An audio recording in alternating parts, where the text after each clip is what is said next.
หนูตื่นได้แล้วค่ะผมขอนอนต่ออีกนิดนึงนะ ก่อนนกจะมาเกือบเช้า ก็อาจจะแบบง่วงแล้วก่อนที่เจอนกเนี่ย ได้ไปดื่มกับผู้หญิงคนอื่นหรือเปล่า โหนก ผมจะไปดื่มกับใครที่ไหนแล้วก็ตั้งแต่มีนกเนี่ย ผมก็ไม่ยุ่งกับใครเลยนะ คุณก็รู้ คุณเช็คผมตลอด เมื่อคืนเนี่ย คุณก็รู้ว่าผมไปวิ่งงานมาตั้ง4 ที่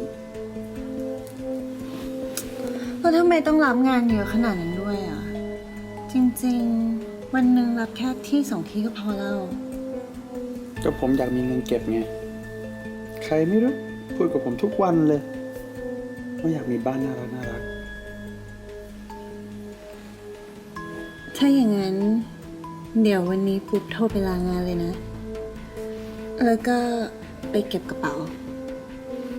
เก็บกระเป๋าไปไหน ก็พอดีนกเพิ่งได้เงินมาจากพ่ออ่ะ เดี๋ยวเราไปเที่ยวกัน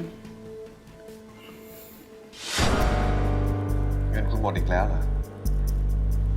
ผมเพิ่งโอนให้ไปไม่นานเองนะ ก็นกบอกคุณจ้าแล้วไงคะว่าช่วงนี้นกกำลังทำบ้านใหม่ให้พ่อกับแม่อยู่ เงินที่คุณให้มาเนี่ย นกก็เอาไปลงบ้านใหม่หมดเลย แล้วทำไมคุณไม่ใช้บัตรเครดิตแล้ว ผมบอกให้คุณใช้ คุณก็ใช้แต่เงินสด ก็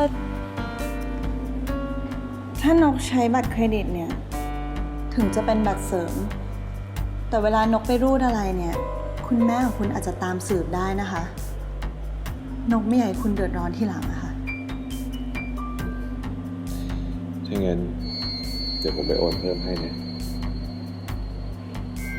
แล้วคืนนี้คุณจะมาหานกอีกไหมคะ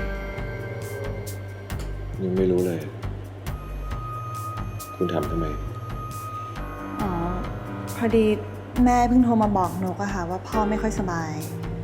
นกก็เลยว่าจะกลับไปดูแลพ่อที่บ้านต่างจังหวัดสัก3-4 วัน แต่ว่าถ้าคุณไม่อนุญาตเนี่ยไม่ นก เดี๋ยวนะ คุณจะไปหาพ่อคุณทำไมต้องขออนุญาตผมด้วยอ่ะ เอาอย่างนี้ เดี๋ยวผมโอนเงินเพิ่มให้ คุณจะได้พาคุณพ่อคุณไปหาหมอ ดีไหม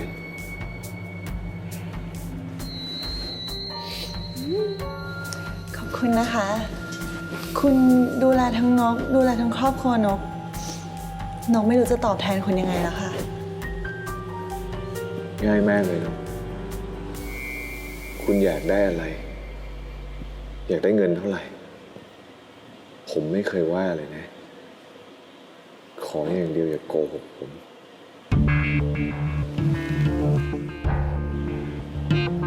อย่าทำเหมือนผมเป็นคนโง่ เพราะมันคือสิ่งที่ผมเกลียดที่สุด